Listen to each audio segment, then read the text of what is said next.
Well, thank you, Shane, for that question. I mean, to be honest, I definitely can't speak with too much authority about people who are between 30, 35, but I can say that for people who are of people who are in universities, that group I can speak of. And I would say that they're very well informed. They know how politics works. And how do I know this? I know this firsthand because you mentioned my book, Love Doesn't Win Elections.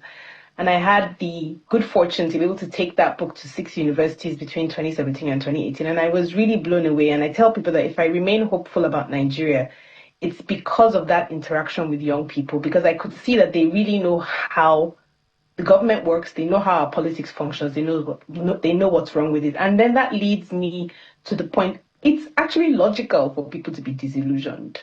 There's a logical part of it for people to be disillusioned, and you should say, why should they be disillusioned? And I think it starts all the way from the framing of our electoral act. Our electoral system is first past the post.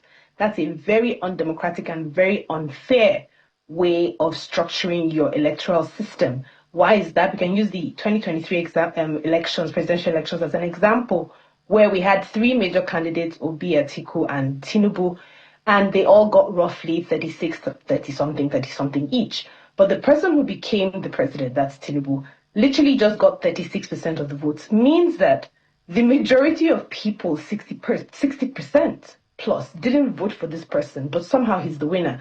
That's what first past the post does to you. So any educated person will be like, this is an unfair system. Why should I take part in it? That's just one element. Then you go through everything else in our electoral act, whether it's from how primaries are conducted to what it takes to register a party, which just too many things that you have to provide, too expensive, meaning that, of course, it's shutting out certain types of people.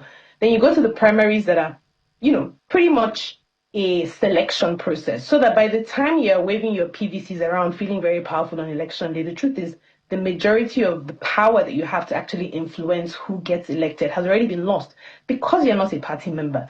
And for those who read my book, you know that becoming a party member is actually not a simple thing. You don't just walk into an office somewhere. The information is not public. It's hidden. You have to dig for it. For those who are determined and actually finally make it to where they can register to be a party member, there are all sorts of other obstacles that are put in their way. So the parties don't actually even want members. That's not how they're structured.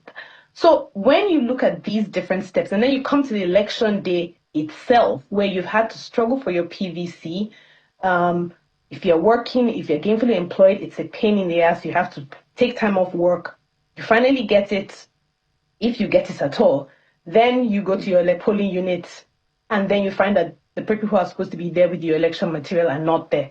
And let's just say that everything even goes smoothly on election day. They're there on time, you vote on time, it's peaceful.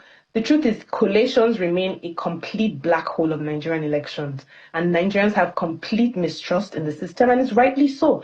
So when people say they're disillusioned, it's not, what's the context of this disillusionment? We have to ask ourselves, is it actually illogical for people to be disillusioned with elections? So they have the rights to be disillusioned, right? Because the system is skewed. Yeah, right? because what these politicians crave more than anything is for us to legitimize their rigging, for us to legitimize this unfair process, for us to legitimize this opaque process. And if people say we don't want to take part in this, then that becomes a problem. They need us to validate them.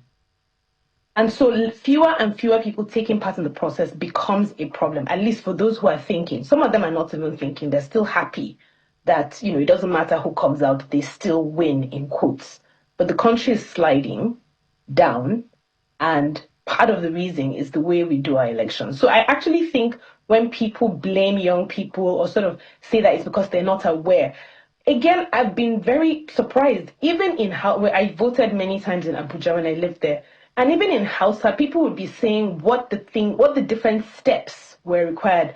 Amanna, they'll be saying in Hausa, you count it, you collate it, you post it because you're supposed to post, each polling unit is supposed to put the results on a board or something outside your polling unit. So even in our different dialects, people understand what's going on. But there's this narrative that I think is a shallow way of dealing with what we're actually dealing with. We Nigerians, we like to, as they say, major in the minor. We like to be distracted by different things, like people selling their votes. That's not the problem. The problem is that our electoral system is fundamentally unfair and it's rigged, and people know that and they don't want to take part in it.